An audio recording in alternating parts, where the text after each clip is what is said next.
What if you could increase your revenue by 760%? What would that mean for your business?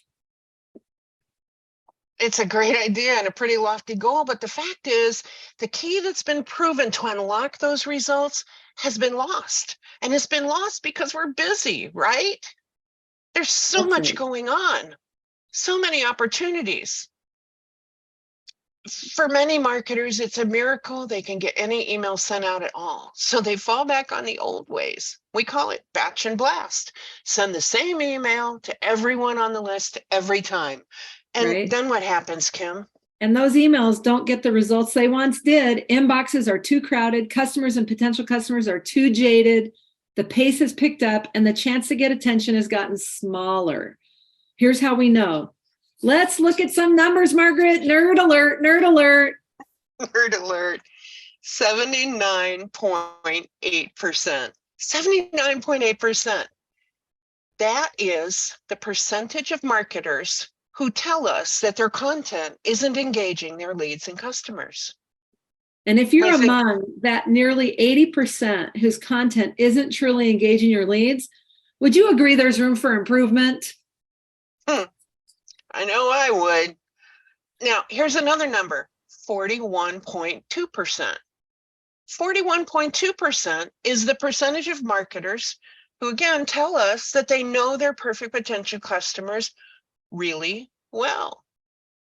Now, that's a little more than half the number of people who say their content isn't engaging and say they know their perfect potential customers really well, like a 9 or 10 on a scale of 1 to 10.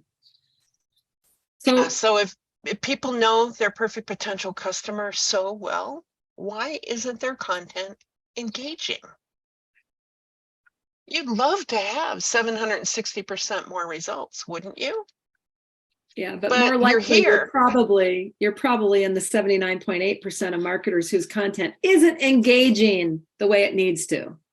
Yeah, otherwise you probably wouldn't be here, right? So how do you get into the 20.1% of marketers who have engagement all figured out? Well, Kim, I think we have an answer for that today, don't we? Yeah, key number one. And most of you might look at this and go, well, I know that. If only I could do that. And that is to create content and campaigns that engage, giving yourself your best shot at increasing sales. So we're gonna walk this through. We're gonna show you a strategy you can implement. Yeah, I mean, can you realistically hit 760% more results? Well, probably not right out of the gate. But what about 100% more results? That's doubling, right? Or 200 or 300. I mean, the path to 760 is start with 1 and grow from there. That's right. Can you get there from here? Yes, you can. And Kim, it starts in one place, right? That's right. It all starts right here with lead acquisition. And what I want to bring up is, can you better use your opt-in forms to help you get more engagement? Because most of us, opt-in forms are first name, last name, and email, or first name and email, or they're a bunch of information that we have to ask because we want to drop people right to sales or something like that. But what we fail to look at is, what are we learning from the information we're grabbing, and how can we lower the friction and get better conversion rate on our forms? Yeah. I mean, what do you really know about your leads based on these forms that I've just bobbled over your screen? And here's the thing, this last form, that's a pretty aggressive form. If somebody actually fills all that information out to get a download from your website, well, assuming it's a miracle. But assuming they even tell the truth. Well, I was about to say that. Yeah. I don't know about you guys, but yeah, these are not fields that typically get filled in with truthful information unless somebody's way down deep in the funnel. Right. So what I would ask is, does that data make any difference to how you can nurture people through their sales, through your sales stages, through your sales cycle, but through their buying process? Is what you're learning giving you clues about how to increase engagement, setting yourself up to effectively relate to leads so you can nurture and engage them the way you need to? That's right. And this last form in particular asks a bunch of questions that look like, tell me stuff so I can sales qualify you. But what if you could ask questions in a different way? What if small tweaks could in your lead opt-in forms could make a big difference. Would you be interested? Would you try it out? So people, the fact is that when people see all of that on a form, all of that on the last slide, Margaret, but when they see all of that on a form, their little spidey sense goes up. You automatically are increasing friction, lowering the response rate. But check this out, small tweak. When people don't mind answering questions about themselves. When you ask, people are like, oh, thank you for asking. Let me tell you about myself, right? So we look at it as a two-step form. What is your top marketing challenge today? You put your domain in here. What is the problems you solve? What are the challenges that your perfect potential customers have? And then when they hit continue after selecting one, then you take them to the rest of the form, which is ask them for their pertinent information. And you only ask for what you think you deserve. Don't ask for everything. They're not going to give you your firstborn, but you want to get enough. The thing is you want to know how you can best connect with them, how you can best nurture them, particularly if you have a longer sales cycle, if you ever considered sale and you're not just selling chewing gum, which people will grab on their way out of the checkout counter. If your system doesn't support two-step forms, you should still be able to start with a question. Your conversion rate will still be lower than if you just have a two-step form or multi-step form capability. It'll still be lower doing it this way because they still get that spidey sense because you're asking them for their name and information, and that makes people worried. But interestingly enough, when you have the two-step form, that doesn't happen, right? That doesn't happen. Now, I want to show you how to get the full scoop on the two-step forms because we have a whole video about it called Super Simple Segmentation that we did on our YouTube channel. We have Marketing Nerdcast YouTube channel. There's the link. Go to that. So just go there, data drill down, super simple segmentation. Okay, now, two-step forms are huge. That one simple tweak can make a big difference in setting you up to segment your folks, the people who opt in. And it gives you way more than the demographic data that you'd get if you bought a list, which is something that a lot of companies do, we have to admit, right? If you buy a list, you're buying a list based on demographics. You still don't know anything about people. So your first step with those people is to get them to go fill out a form that tells you more about them so you know how to nurture them beyond demographics. And then you go to the second key, which is listening. This is where you find the real data about what your people want to know more about. How do you know what issues they're following? This is way more than a click in an email. I mean, here's the truth. That click has value, but it might not mean what you think it means. That's right. But what you want to start looking at is building a rich data set. And it grows beyond those clicks, right? That rich data set grows to include page views, webinar participation, poll question responses, and more, downloads, all kinds of things. And it's the key to knowing your leads and being able to truly engage them. Absolutely. And so here's a great example. This is an email. And you know what? Most marketing systems will tell you that somebody clicked through the link in that email to go read a blog post. This is real stuff, by the way, I'm showing you. This is not made up stuff. This is a real email. The Marketer's Dilemma, how many choices is a blog post that's on our website right now. So somebody clicks that and there they go. There's the blog post. And now they're on the website. Well, what do they see next? Well, they see navigation. Oh, there's more blog posts. I'm going to go to the blog. Here's the blog post. Well, now I'm going to read, and remember this for later, the incredible lessons to be learned from Hootsuite's big decision. Now I'm going to go read that blog post. These people are kind of impressive. They know their stuff. I wonder what they really do. Now I'm going to go click on solutions and I land on SMB marketing. Wow. How valuable is it to know where this person landed? How valuable is it to understand what they did well beyond the click in that email? So you understand how they're engaging with you. That's what listening is. It's way beyond an email click. Right. And that click is the gateway to your website. And once landed on, Look at all the things that they might be doing. And we've seen this over and over and over with clients that we help really build this great data set and really see this and increase their effectiveness in the way that they can target and send messages to increase responsiveness on messages is phenomenal when you start to see what people are interested in and how it connects together. That's right. And you know what? If you've got a really good system, you can automate this whole thing. When you're listening, you can put people in the buckets that indicate their interests. And like I said, with the right software, you can automate the process like we're showing you right here. In this screenshot, this is what we call a smart rule that's triggered when a known lead visits a specific page on our website. In this case, they went, remember I told you to remember this, they went to the incredible lessons to be learned from Hootsuite's Big Decision, the blog post. And because they looked at that, we're automatically going to add them right into the marketing strategy bucket, because the blog post is all about marketing strategy. It's not really about Hootsuite. It's just about how you can make a terrible business decision and it turns into a whole marketing strategy that ends up being, in their case, kind of a disaster. Right. But when you can do that, what happens, Kim? The thing that's cool is that now you've got them bucketed. Now you might go, oh my God, but I've got so many blog posts. How would I create all these rules? What if that was done for you automatically?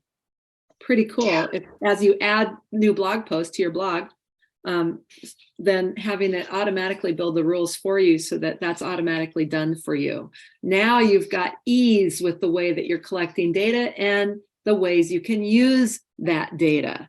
And it's all about the data that you give yourself, that you make available to yourself, so that the gray matter right between your own two ears can come up with campaigns. Again, it's about having an edge. It's about understanding, and stop throwing the spaghetti at the wall, but understanding and having that edge. And when you can do that, when you can track page views and use them as triggers, in addition to tracking opt-in forms and using those as triggers, and everything else that somebody does, you can really look at what people are doing. And here's the big thing. You will know exactly how they are engaging with you and with your content. But you know how they're engaging with you.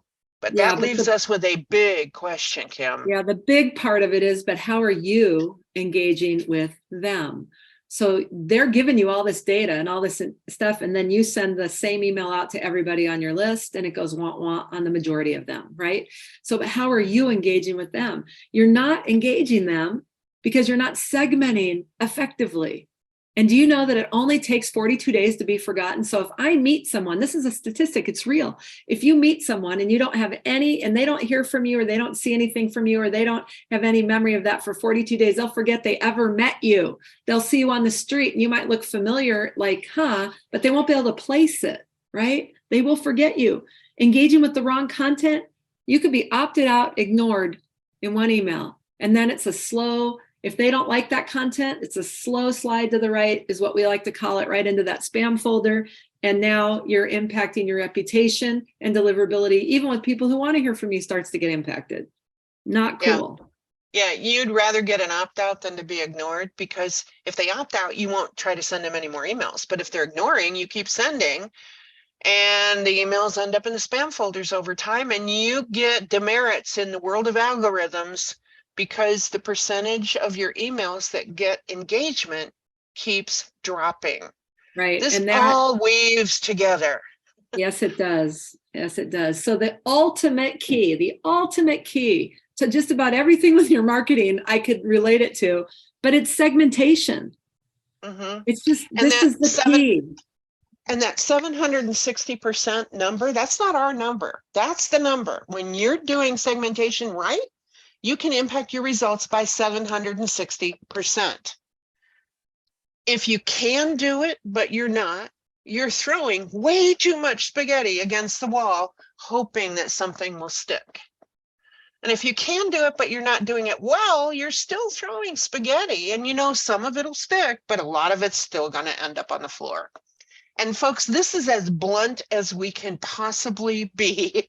So if your software doesn't let you do segmentation, it's time to get new software.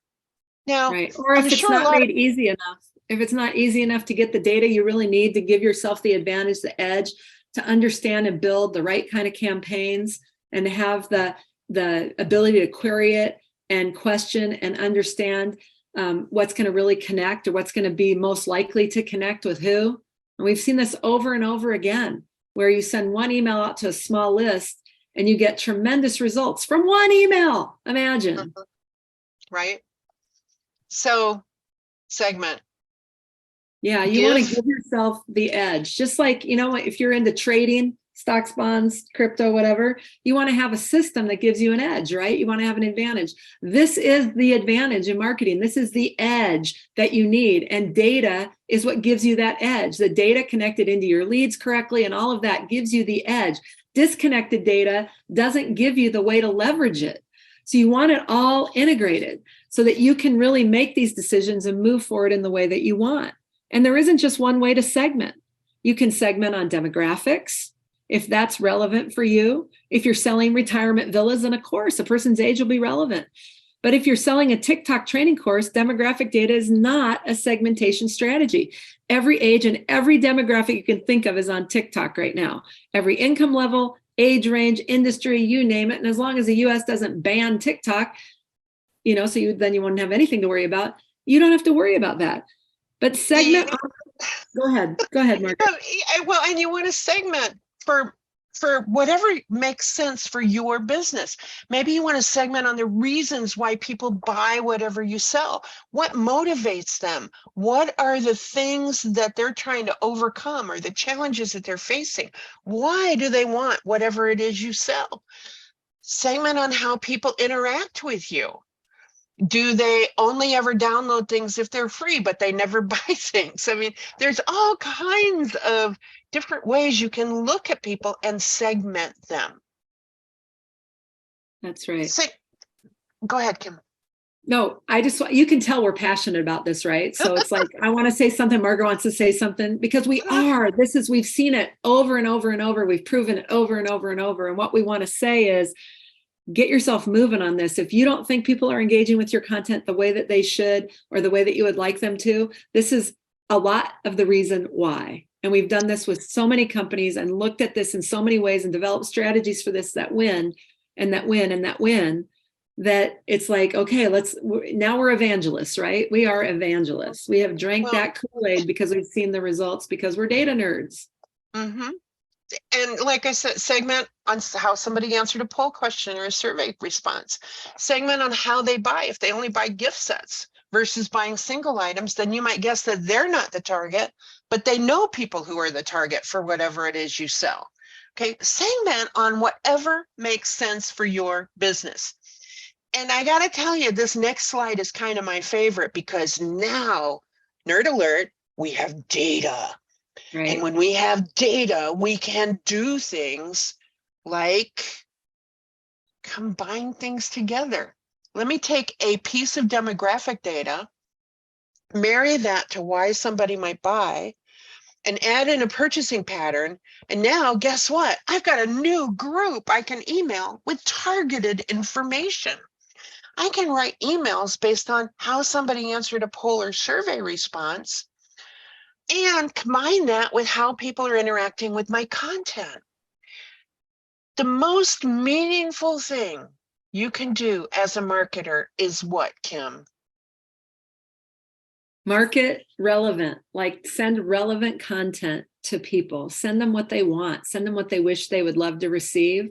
That isn't just a batch and blast to everybody, but is something that is more likely to interest them. They will love you for it, because look at how much garbage we get in our email inboxes. They will love you for it, and you will get that click. You will earn that click. You will earn that regard, and you will earn the preference when they come to buy. And with most systems, you can add in lead scoring to find the super interested people in any particular group. So I could take these two example groups and I could say, okay, now out of these groups, give me everybody who's got 35 points or more. And I email just that group, because I know they're hyper interested, because they've done all these things that have earned them 1 and 2 and 3 points, right? So we can add all this together and come up with something that we can then write highly targeted specific emails even if we're only writing those emails and sending them to 10 people. Right. Now, So look here's the thing. Oh my word, this sounds like so much work. Kim, I don't think it's really that much work. Yeah, I promise you, when you're writing highly targeted emails, when you're segmenting your leads and you have the data that you need, your work actually gets easier. It actually gets way more enjoyable. You have direction for the content you create. So you're not just guessing, hoping, and throwing spaghetti at the wall, crossing your fingers that you hope it'll work and you'll get the results you need so your boss doesn't come down on you or whatever. And you can write emails that are shorter, friendlier, and more likely to engage. And this, my friends, is where the magic occurs. Truly, this is where the sales result. And this is how you get to 760. This is how you get to the 760% increased results. One step at a time, one segment at a time, one incredibly relevant, valuable email at a time. You can do this. You just need to start. And don't let go. Don't let busy get in the way of progress. That's Don't right. let done get in the way of better. Don't let speed get in the way of engagement. And don't let the algorithms get in the way of getting your emails to the inbox. You've got to take every advantage you can. And that advantage comes from, should we say it together, Kim? Segmentation. That's right. If you liked the video, go ahead and click that like button. Then subscribe to receive notifications of new ones. And thanks for watching.